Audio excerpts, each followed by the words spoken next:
गजा में इस्राएली हमलों से शहीद फलस्तीनियों की तादाद 2600 से जायद हो गई। मुर्दा खानों में जगह कम पड़ गई। मैयतें रेफ्रिजरेटर में रखी जाने लगी। इसराइल ने अपनी ही दी गई मोहलत के दौरान नकल मकानी करने वालों पर बारूद बरसा दिया। इसराइली बर्बरियत से अस्पताल भी न बच सके। सेवनी फजाइया ने गजा के अरब नेशनल अस्पताल पर भी हमला कर दिया, जिसमें कई डॉक्टर शहीद हो गए, जबकि रफा क्रॉसिंग में भी मौजूदा अस्पताल को भी खाली करने की धमकी दी गई है।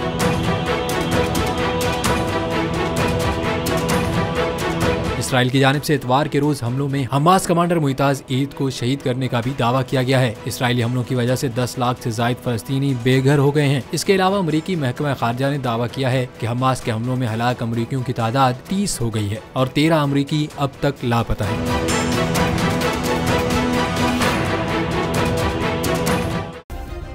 सब्सक्राइब करें और बेल दबाएं ताकि कोई खबर रह न जाए।